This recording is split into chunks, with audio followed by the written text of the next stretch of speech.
नमो अरिहंताणं नमो सिद्धाणं नमो आयरीयाणं नमो वज्जायाणं नमो लोय सव्यसाहुनं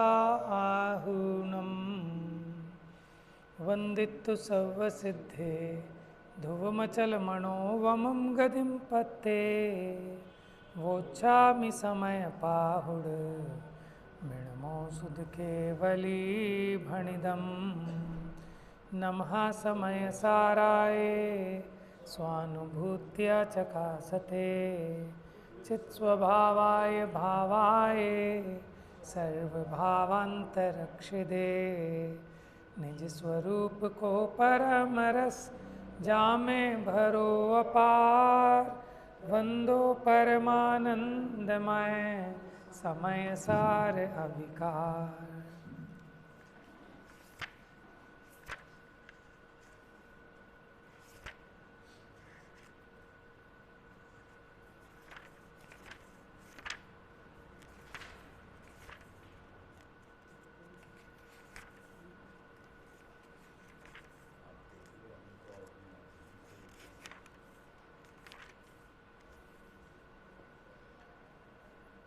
तो कलश नंबर 190 कल लिया था, 190 और 191। पेज नंबर है 713।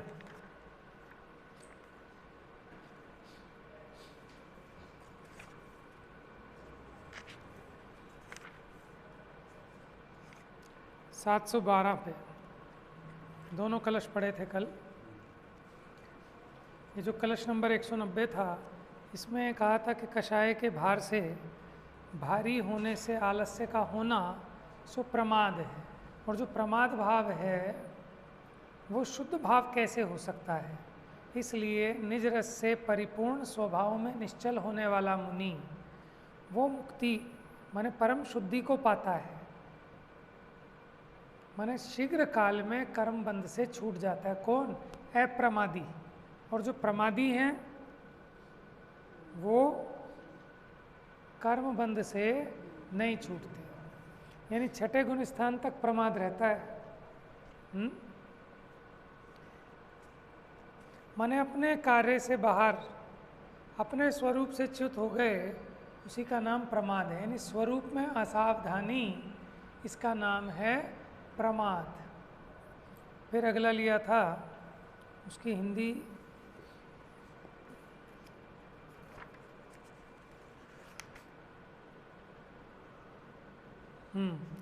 इसमें कहा था कि अशुद्धता करने वाले पर द्रव्यों को अरे दूर से त्याग स्वयं में लीन रहे, जो अपराधों से दूर बंध का नाश करें वो शुद्ध भाव को प्राप्त मुक्त हो जाते हैं। तो अशुद्धता करने वाले कौन से पर द्रव्य हैं? तो कल बताया था, हाँ, परिणति सब जीवन की तीन भांति वर्णी, एक पाप, एक पुण्य और तीसरी पुण्य पाप हरणी। पुण्य और पाप दोनों को नष्ट करने वाली है। फिर वो सुनाया था, षोडश कारण गुण करे हरे चतुर्गति वास, पाप पाप सब नाश के। पाप पाप या पुण्य पाप? पता है कुछ किताबों में चेंज कर दिया।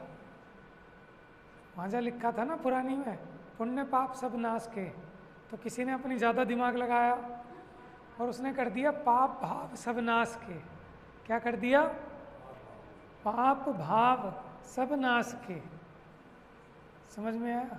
क्योंकि वहाँ लिखा होता है ना कि सुधी सुधार पढ़ो सदा, कि जो ज्ञानी जन हो वो मेरी गलती को सुधार कर लें। तो है तो अज्ञानी और समझ रहा है कि जिसने पूजा लिखी है उससे गलती हो गई, कि उसने पुण्य पाप क्यों लिख दिया कि पुण्य का और पाप का दोनों का नाश करना है। तो वो सोचता है कि चलो मैं ठीक कर दूं, क्योंकि इन्होंने लिखा है कि अगर हमसे कहीं भूल चूक हो जाए तो ज्ञानी हो, सुधी जन हो, वो इसको शोध लेवें। लेकिन इसका स्वयं का आकलन ही खराब है तो अज्ञानी और अपने को समझ बैठा, तो बड़ा नुकसानी का धंधा है। अपना सही आकलन होना चाहिए कि मैं कितने, कहते हैं ना, कितने पानी में हूँ, इसका सही अंदाज़ा होना चाहिए। नहीं तो ऐसे ही महापाप होता है। कई लोगों को मैंने देखा कि पेन लेके बैठते हैं, ग्रंथ पढ़ते हैं और ग्रंथ में काट काट के ठीक करते रहते हैं। ठीक है ना, मेरे जैसे कई बार शास्त्र पढ़ने में आया तो मैंने देखा किसी ने करेक्ट किया उसको काट के। करेक्ट नहीं किया, उसने अपनी बुद्धि से करेक्ट किया जबकि वो गलत कर दिया। वहाँ जो लिखा था वो सही था, इसको अर्थ समझ में नहीं आया तो भैया तुझे वहाँ नहीं करना चाहिए, तू अपनी कॉपी में कर ले, अपने दिमाग में कर। वहाँ तुझे अधिकार किसने दिया? मान वाली बात हो गई कि हमने जो सही कर रहा है। अब डरता नहीं है ना जीव कि बाई चांस गलत अर्थ हो गया तो जितने पढ़ने वाले हैं वो सब गलत अर्थ ग्रहण कर लेंगे। तो उसके लिए बहुत योग्यता चाहिए, फिर 10 विद्वानों से सलाह करके तब ये काम होना चाहिए। चलिए, तो क्या कहा था कि अशुद्धता करने वाले परद्रव्यों को अरे दूर से त्याग स्वयं में लीन रहे जो। तो हमने बात की थी कि जो साक्षात अनंत परमात्मा है वो परद्रव्य हैं कि स्वाद्रव्य हैं? बताओ, परद्रव्य हैं कि स्वाद्रव्य हैं? वो तो हम जब पूछेंगे कि वो पुण्य पाप में कारण है कि पुण्य पाप से छूटने में कारण है, वो बंध के कारण है कि मुक्ति के कारण है? ये ऐसा ही उत्तर। पर द्रव्य ना तो बंध का कारण और ना मुक्ति का कारण। बहुत बढ़िया, बहुत बढ़िया। देखो, ज्ञान ऐसा खुला होना चाहिए कि हम निषेध किसी का नहीं, वो अपेक्षा सारी अपने ख्याल में हो। अब देखो कैसे कि पर द्रव्य अगर बंध का कारण हो तो कभी भी ये जीव बंध से छूट ही नहीं पाएगा, क्योंकि पर द्रव्य तो हमेशा रहेगा। और अगर पर द्रव्य मुक्ति का कारण हो तो किसी को पुरुषार्थ करने की क्या जरूरत? साक्षात आदिनाथ ले जाते अपने पोते मारीची को मोक्ष में, क्यों नहीं ले जा पाए? तो पर द्रव्य ना बंध का कारण ना मुक्ति का कारण। हाँ, एक अपेक्षा से कह सकते हैं कि जो अनंत आदि की शरण लेता है उसको समझ में आता है कि अनंत ने अपने आत्मा की शरण ली। मूल गाथा है ये अष्टपौढ़ ग्रंथ की कि पंच परमेष्ठी के द्वारा भी जो स्तुति करने योग्य हैं, ऐसा वह शुद्ध आत्मा वो 3 लोक में सबसे स्तुति माने स्तुत्य है। पंच परमेष्ठी भी जिसकी स्तुति करते हैं, किसकी स्तुति करते हैं पंच परमेष्ठी? अपने आत्मा की करते हैं। तो वो शुद्धात्मा पंच परमेष्ठियों से भी श्रेष्ठ ठहरा कि कैसे? अरहंत सिद्धाचार्य पाठक साधु हैं परमेष्ठिपण, सब आत्मा की अवस्थाएं आत्मा ही है शरण। अरहंतपना, सिद्धपना। देखो, जो अरहंत बने, जब वो अरहंत नहीं थे तब वो आत्मा था कि नहीं था? तो बिना अरहंतपने के भी आत्मा रहता है। अभी अरहंतपना तो नष्ट हो जाएगा, होगा कि नहीं होगा? कैसे? मैं कह रहा हूँ अरहंतपना नष्ट होगा कि नहीं होगा? अब जिसको अरहंतपना प्रकट हुआ वो अरहंत दशा कभी नष्ट होगी कि नहीं होगी? क्योंकि अगर सिद्ध नहीं बनेंगे तब तो आप कह सकते हो कि नष्ट नहीं होगी। वो भी आपने सही पकड़ा, पर्याय तो क्षणिक होती है, हर समय उत्पन्न विनष्ट हो रही है। लेकिन चलो स्थूल पर्याय भी पकड़े हैं तो अगर अरहंत ही रहेंगे तो फिर तो कभी सिद्ध नहीं बन पाएंगे, और सिद्ध बने तो अरहंत दशा का अभाव हो गया। तो ये अरहंत, सिद्ध, आचार्य, उपाध्याय, साधु, ये तो दशाएं हैं। लेकिन आत्मा कैसा है कि जिसकी ये दशाएं हैं ऐसा वो आत्मा इन दशाओं से महान है। माने जब साधु थे तब भी मैं था, आचार्य हुआ तब भी मैं था, उपाध्याय हुआ तब भी मैं था। ये अपनी अवस्था की बात समझ लेना। कोई एक पार्टिकुलर जीव जब वो साधु नहीं है, ग्रस्त है, तब भी आत्मा तो है ना। मुनि नहीं है, अरहंत नहीं है, सिद्ध नहीं है। लेकिन जब वो आचार्य बना तब भी आत्मा है, भले ग्रस्त नहीं है। जब वो अरहंत बना तो भी आत्मा है। तो महान कौन? अरहंत, सिद्ध, आचार्य, उपाध्याय बना महान कि वो शुद्धात्मा है, वो महान। तो आपके पास तो है, तो आपकी पूजा करें कि अरहंतों की पूजा करें? बताओ, आप ये बताओ। अगर आत्मा महान है तो आत्मा की पूजा करो, अरहंत सिद्ध की क्यों कर रहे हो?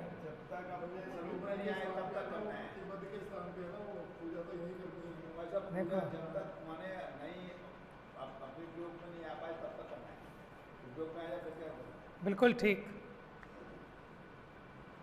है।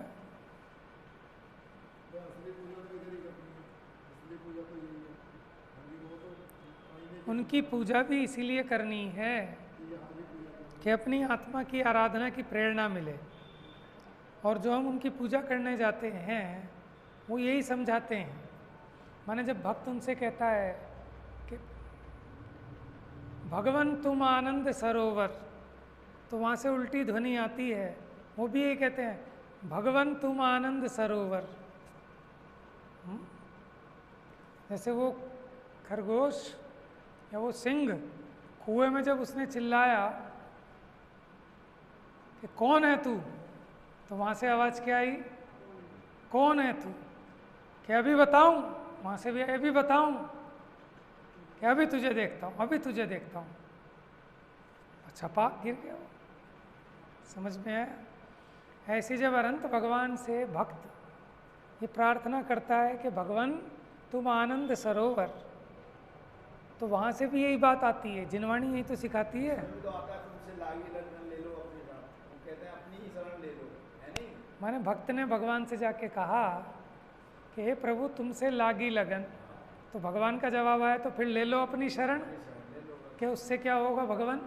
कि पा रस प्यारा, कि तुझे बहुत अतीन्द्रिय आनंद रस आएगा और तेरा सारा संकट, संकट यही है और कोई संकट नहीं है कि मैं मेरे स्वरूप से अपरिचित हूँ।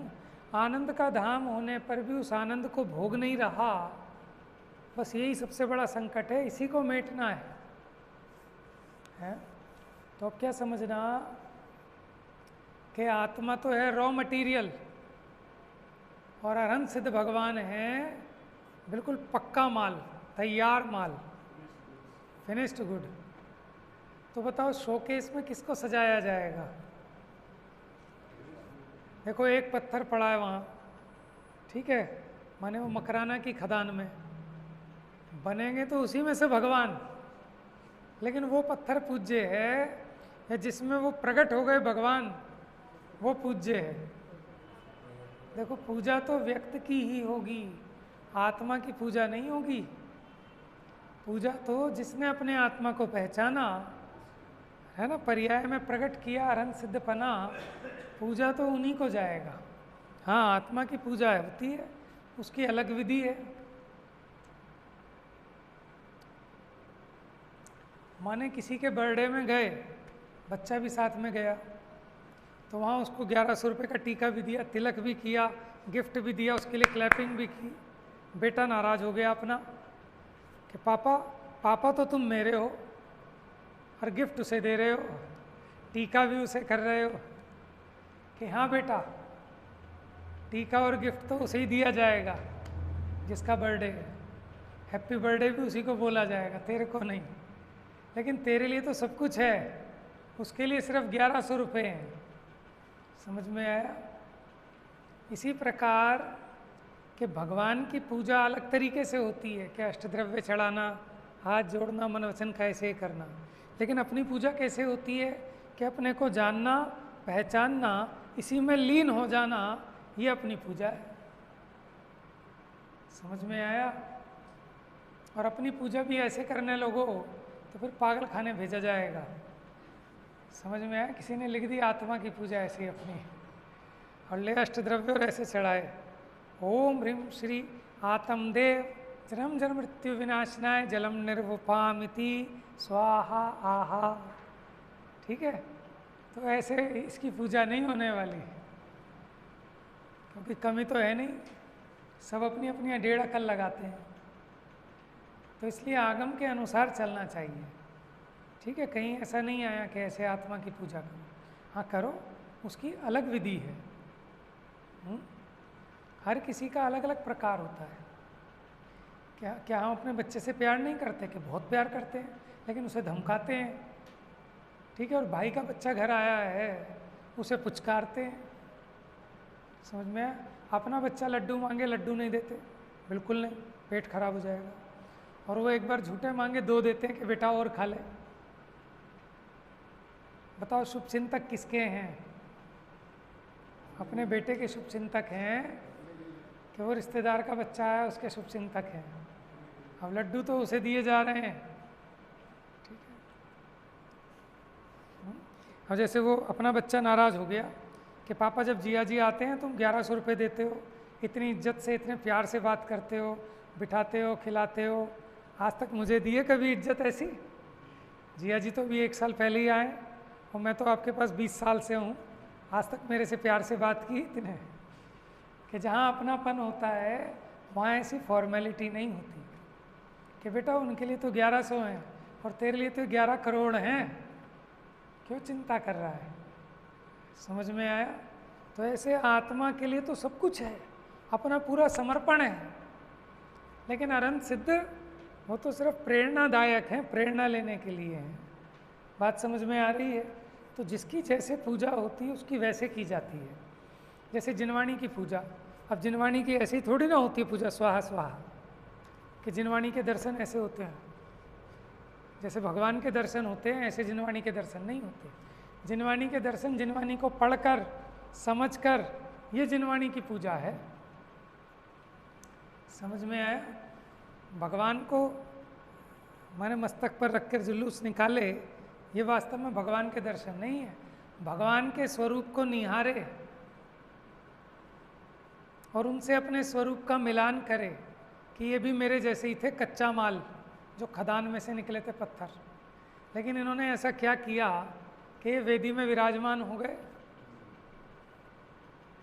वो एक भजन भी चलता है ना कि एक फूल है, एक ऐसा है कि जो पूजा पे चढ़ता है, और एक ऐसा फूल है एक पत्थर है वो है जो एक पत्थर जो पूजा जाता है।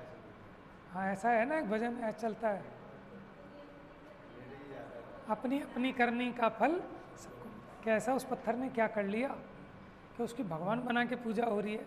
एक पत्थर ऐसे जैसे तोड़ा जा रहा है, एक फूल ऐसा है कि जो मृत्यु शैया पर बिछा है, और एक फूल ऐसा है कि जो भगवान के चरणों में चढ़ा है। फूल तो दोनों एक जैसे हैं, लेकिन दोनों की कुछ करने में फेर है।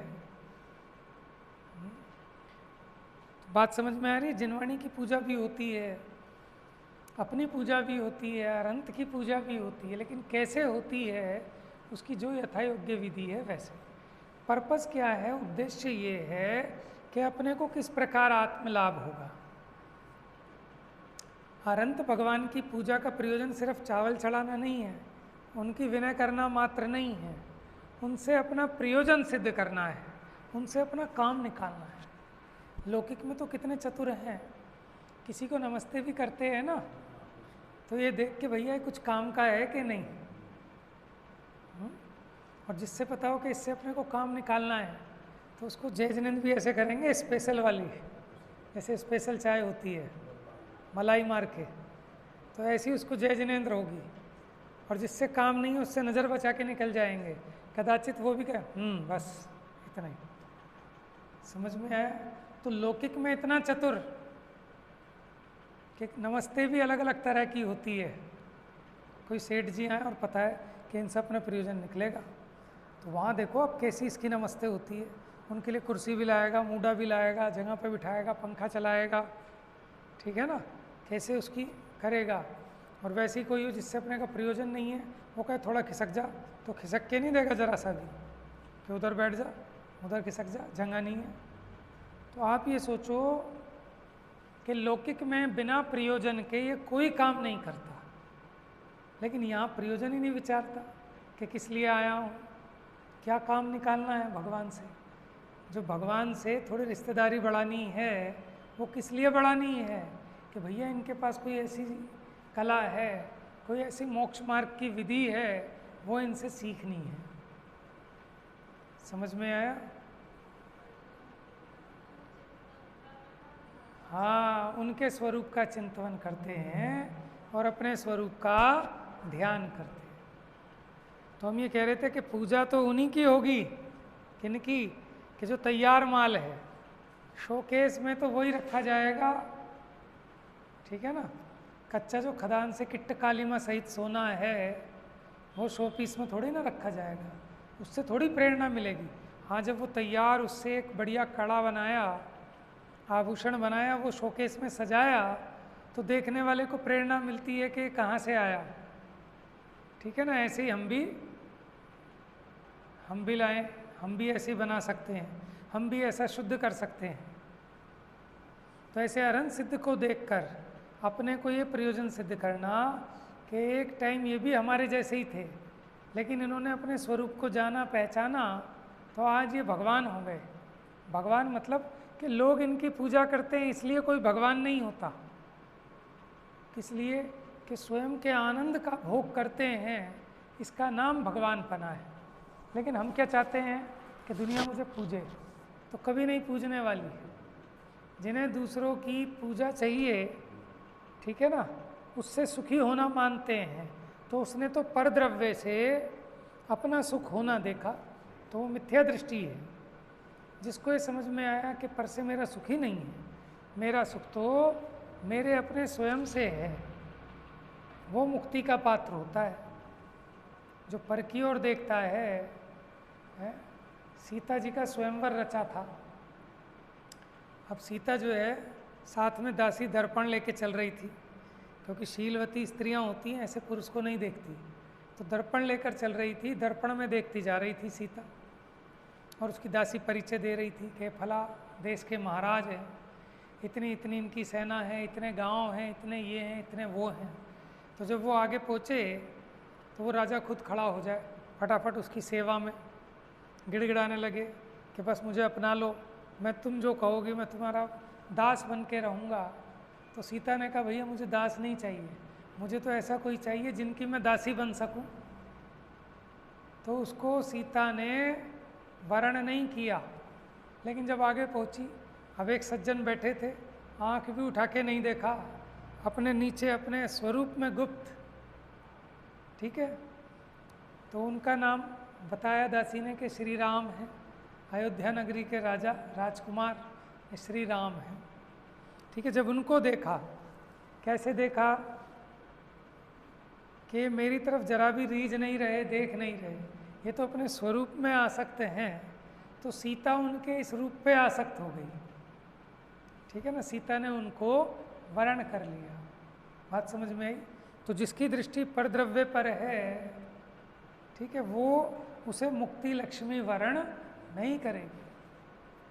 समझ में? जिसको ये समझ में आया कि मेरा सुख मुझ में ही है, ठीक है, उसे गिफ्ट में मिलती है मुक्ति लक्ष्मी, मुक्ति रमा उसका वर्ण करती है, उसे मुक्ति नहीं चाहिए। इसलिए कहते हैं जिसे मुक्ति की भी चाहना नहीं है, मुक्ति उसको वर्ण करती है।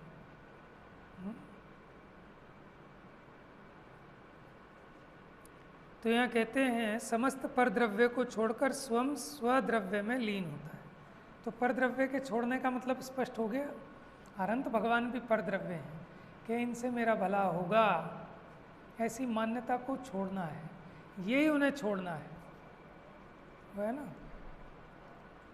भरपूर सुखी कर दोगे तुम, यह सोचे सन्मुख खड़ा रहा। क्या अब इसको अपनी गलती समझ में आ रही है कि हे भगवान, मैं तो आज तक आपके सामने इसलिए खड़ा हुआ था कि आप मुझे सुखी कर दोगे, लेकिन मुझे आज समझ में आया है कि वीतरागता धर्म आहा, कि आप किसी के कोई कर्ता धर्ता नहीं हो, कि जीव स्वयं अपने स्वरूप को पहचान कर स्वयं सुखी हो सकता है। ये मुझको आज समझ में आया। अब समझ में आया तभी तो सुखी होने का उपाय कर सकता है। अब जब तक समझ में ही नहीं आ रहा इसको, ये खड़ा है खड़ा है खड़ा ही है, बाद में पता चलता है अरे भैया तेरे ही पास है, तुझे खड़े रहने की ज़रूरत नहीं है, ले ऑनलाइन पेमेंट हो गई जा। तो कहता भैया मैंने एक्सेप्ट नहीं करी, कमी मेरी है, मैं खामोखा इंतज़ार में खड़ा रहा। समझ में आया? ये ऐसी बेवकूफ़ी हो गई कि एक बार एक सेठ जी मैंने देर से आए और देखा सेठानी तो सो गई, और सेठ जी ने समझा भैया बड़े गुस्से में है, इसकी तबीयत ख़राब थी, दिन में फ़ोन भी आया था, मैं जल्दी नहीं आ पाया, और तो भैया पूरी रात उसके पैर दबाता रहा और हिलाए डुलाए उठे ही ना। अब सुबह हटाई जब चद्दर तो लकड़ी का वो पड़ा था, क्या वो तना पड़ा हुआ था वहाँ पर, तो वो पछताने लगा कि बताओ पूरी रात मेहनत करी, ये पैर दबाए, लेकिन किसके कि ये तो है ही नहीं सेठानी, सेठानी चली गई थी नाराज़ होकर अपने मायके। तो ऐसे अज्ञानी जीव, जब इसको सम्यक ज्ञान होता है, जैसे उसने वो चादर हटाई तब उसको सम्यक ज्ञान हुआ कि तू तो बेवकूफ़ी का धंधा कर रहा था। ऐसे ही जब जीव को सम्यक ज्ञान होता है तब इसको ऐसे ही पछतावा होता है कि तू तो पागल था, तूने अपनी ज़िंदगी के 50 साल कचरे के पीछे ख़राब किए, कि नोट कमाने में ख़राब किए, वोट कमाने में ख़राब किए, इन मेंढकों को तोलने में ख़राब किए। तब उसको समझ में आता है जो अपना नहीं उसके अपनेपन में जीवन चला गया और बाकी जो बचा है वो जा रहा है काहे में, कि जहाँ से अपना सुख नहीं मिलना। रेत को पेले जा रहे हैं लेकिन उस रेत में से तेल तो निकलना नहीं, थक गए फिर भी कोशिश नहीं छोड़ रहे। आप कितने टाइम पहले आए थे गांव से? कितना टाइम हो गया दिल्ली में आए हुए? 20 साल हो गए। जब 20 साल पहले आए थे क्या सोच के आए थे? कुछ तो सोचा ही होगा ना। माने आदमी ये सोचता है कि दिल्ली जाएंगे, 1-2 लाख रुपए कमा लेंगे बस। हाँ, पहले ये सोचा ना, सोच के वापस जाएंगे, ये बात अगली है। 1-2 लाख कमाएंगे और घर जाएंगे वापस, ठीक है। 1-2 लाख कमा लिए, उसके 10 गुने कमा लिए, 50 गुने कमा लिए, लेकिन बताओ क्या हाथ लगा? आया कुछ हाथ में? लेकिन फिर भी और थोड़ी कोशिश करते हैं, और थोड़ी कोशिश करते हैं, लेकिन रिजल्ट यही आने वाला है। समझ में आया कि आपने एक मुट्ठी रेत को खूब पेल के देख लिया, जब उसमें से तेल नहीं निकला तो आप 1 ट्रक रेत को पेल लो, चाहे 100 ट्रक रेत को पेलो, लेकिन उसमें से कुछ भी आने वाला नहीं है। जब 1 लाख में से सुख नहीं निकला तो 1 करोड़ में से कैसे निकल जाएगा? लेकिन ये बात समझ में नहीं आती। समझनी तो पड़ेगी। आज समझो, कल समझो, अनंत काल बाद समझो, लेकिन आज मौका है, ये अवसर मिलना बहुत दुर्लभ है। देखो जैसा हम और आप विचार कर सकते हैं, आप सोचो अगर हम त्रियंच की पर्याय में होते तो क्या इतना विचार कर पाते? वहाँ दुर्लभ है। यद्यपि हो जाता है, उनको भी सैनी पंचेंद्रियपना है, लेकिन जैसे सोच विचार की क्षमता हमारे पास है वैसी वहाँ नहीं है ना। तो हम में इतने सोच विचार की क्षमता है, एक एक चीज़ का रिजल्ट सोच के चलते हैं कि अगर मैंने इससे गलत बोला तो क्या रिजल्ट निकलेगा, अभी सर पे पत्थर पड़ जाएगा, अभी झगड़ा हो जाएगा। कितना सोच समझ के एक एक स्टेप उठाते हैं। लेकिन यहाँ जो हम अपने परिणाम कर रहे हैं, जो क्रियाएं कर रहे हैं, उसका फल नहीं विचार रहे, तो कैसी मूर्खता है, माने मोह की तीव्रता है। तो परद्रव्य को छोड़ना मतलब कि परद्रव्य तो छूटा ही हुआ है, तूने जबरदस्ती अपनी भ्रम बुद्धि से कि ये मेरा है ऐसे पकड़ रखा है। एक शिष्य आया गुरुजी के पास कि गुरुजी एक प्रश्न है कि भैया प्रश्न बाद में पूछियो, पहले तो मुझे छुड़ा, इस माइक ने मुझे पकड़ लिया, इस माइक ने मुझे पकड़ लिया, छुड़ा छुड़ा छुड़ा। तो वो कहते हैं गुरुजी तबीयत तो ठीक है आपकी? कि क्यों? कि माइक ने आपको कहाँ पकड़ा है? आपने पकड़ा, जब आप छोड़ो छूटा ही है माइक तो। कि भैया ऐसी स्थिति तुम्हारे साथ है, यही प्रश्न है ना तुम्हारा? कि हाँ गुरुजी। क्या प्रश्न है? कि मुझे कर्मों ने पकड़ रखा है। वो क्या है? भव विकट वन में कर्म बैरी, ज्ञान धन मेरो हरियो। माने उसने मेरी हालत बुरी बना दी कर्मों ने। क्या करूं वीर, मुझे कर्मों ने घेरा। तो कह रहे समाधान मिल गया कि तूने घेरा कि इनने घेरा। कि जैसे कोई व्यक्ति पत्थर उठाकर अपने सर पे मार ले तो उसमें पत्थर का बेचारे का क्या दोष? पत्थर तो जड़ है, उसमें कोई अकल तो है नहीं। समझ में आया? उसी प्रकार ये कर्म तो जड़ हैं, इन्हें खुद को नहीं जानते। तुझे क्या जानेंगे कि रमेश बाबू का बुरा करूं कि मनोज बाबू का बुरा करूं? तू स्वयं ही अपने राग से, अपने अज्ञान से अपना घात करता है और दोष कर्मों को लगाता है। तो जिन आज्ञा माने सो ऐसी अनीति संभवे नहीं, कि दोष अपना और माथे मड़ रहा है कर्म के। कि कर्म कहाँ से आए? कौन लाया कर्मों को? कि तेरी करनी का फल है। समझ में आया?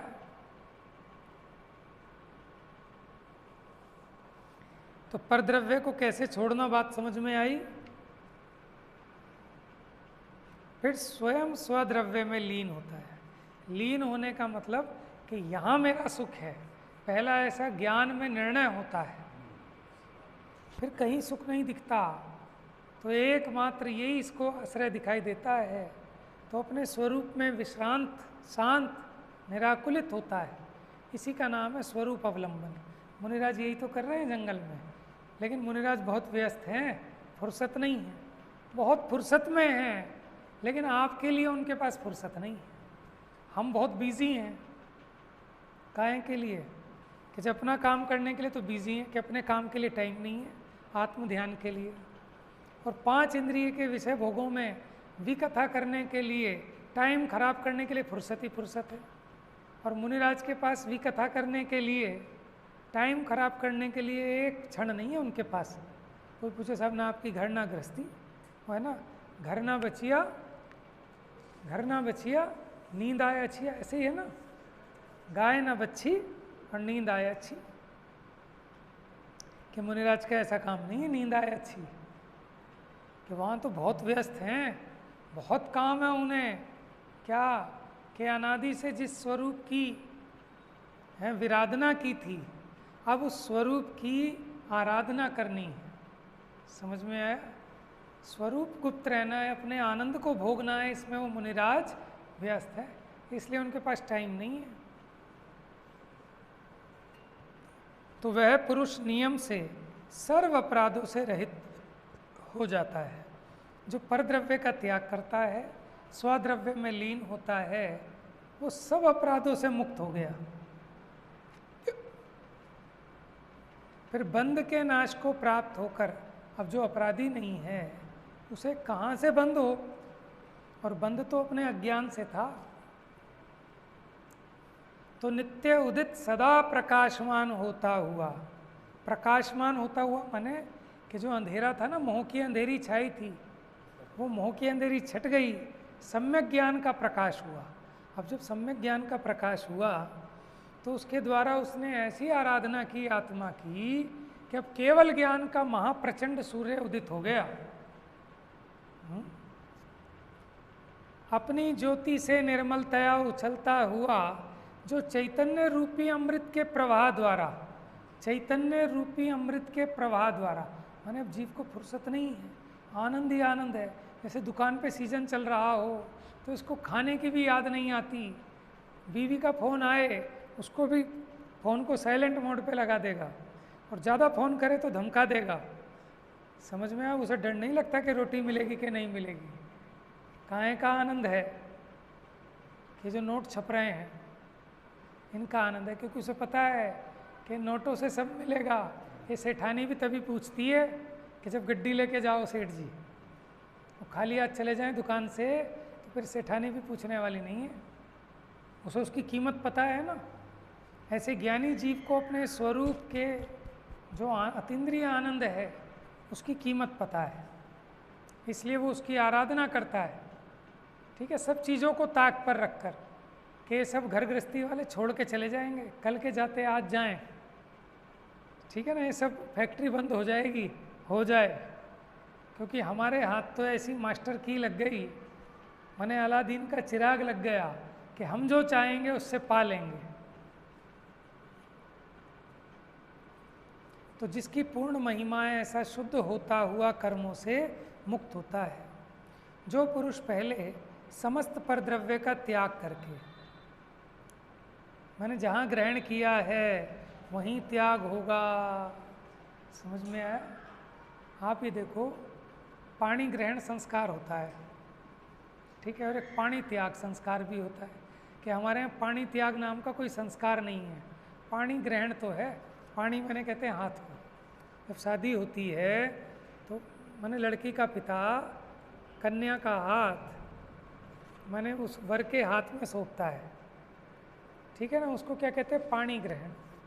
मैंने वर ने वधू का पानी ग्रहण कर लिया, समझ में आया? इसको कहते हैं पानी ग्रहण संस्कार। लेकिन जब तलाक होता है तो उसको कहना चाहिए पानी त्याग संस्कार। लेकिन अपनी भारतीय संस्कृति में पानी ग्रहण तो है लेकिन पानी त्याग नहीं है। समझ में आया? घर से डोली तो जाती है लेकिन वो वापस नहीं आती मायके, फिर तो वो अर्थी जाती है। माँ बाप सिखा के भेजते हैं कि तेरी डोली गई है, अब उस घर से जाएगी तो तेरी अर्थी जाएगी, वापस मत आइयो। समझ में आया? संस्कार है।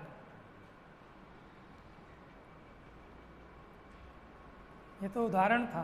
अब उदाहरण में इतना खो जाते हैं कि सिद्धांत स्लिप हो जाता है?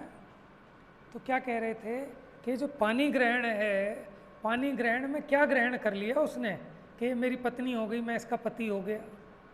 अब उन्हें एक दूसरे के अलावा कोई अच्छा नहीं लगता, वो भाई बहन माँ बाप रिश्तेदार नातेदार सब पराये लगने लगे। ऐसा क्या पानी ग्रहण हो गया?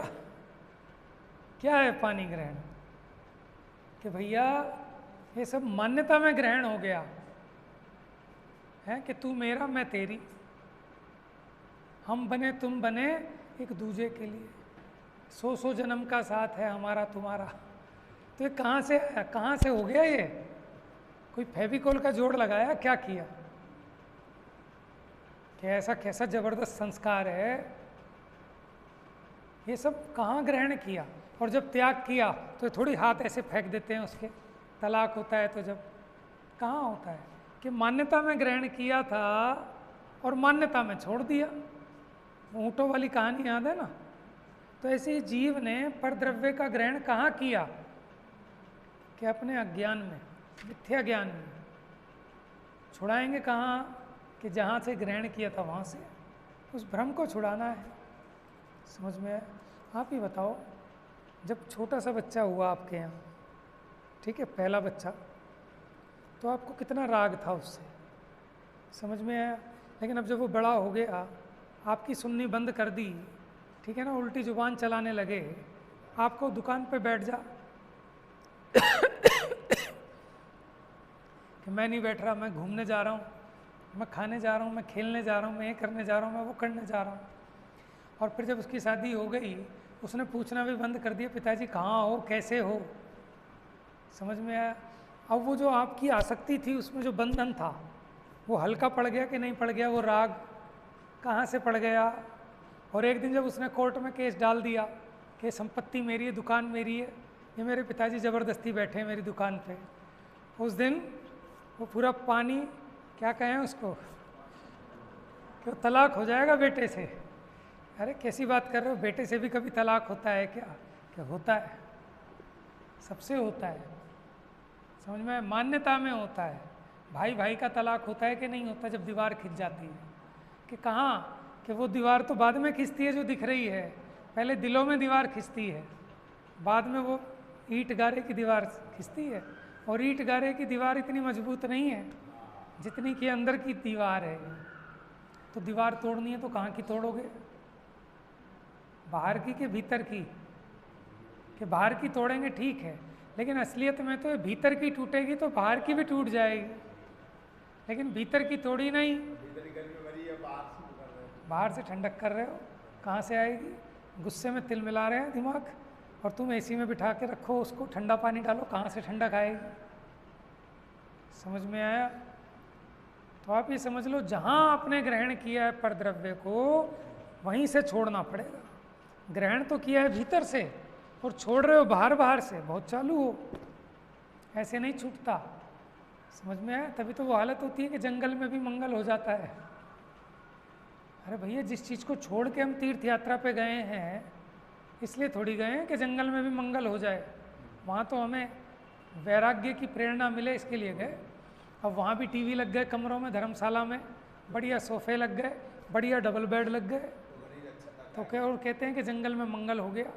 तो भैया फिर तो ये भी पाप के साधन हो गए, कि जैसे घर को भोगों का साधन बनाया था, ये भी तूने ऐसे भोगों के साधन बना लिए, तो जंगल में मंगल हो गया कि दंगल हो गया? हम कहते जंगल में मंगल कर दिया, क्या ऐसा मंगल नहीं चाहिए है? तो फिर परद्रव्य का त्याग करके निज द्रव्य में लीन होता है वह पुरुष समस्त रागादि अपराधों से रहित होकर, क्योंकि उसने सही काम किया जो उसका स्वरूप था। अब वो अपने स्वभाव में आया है, अब सुधरा है, क्योंकि अपराध था परद्रव्य का ग्रहण करना, ये अपराध था। अब उसने अपने अपराध का सुधार कर लिया, तो फिर अपराध से रहित हो गया, तो अब कर्म बंध का नाश होता है, और नित्य उदय रूप केवल ज्ञान को प्राप्त होकर, माने उसको गिफ्ट मिलता है अच्छे काम का, समस्त कर्मों का नाश करके मोक्ष को प्राप्त होता है। ये मोक्ष होने का अनुक्रम है, कि जब तक आप परद्रव्य का त्याग नहीं करोगे, अपने स्वरूप का ग्रहण नहीं करोगे, तो मुक्ति आपको मिलने वाली नहीं। शेष चर्चा कल करेंगे। मिथ्यातम नाश वे को ज्ञान के,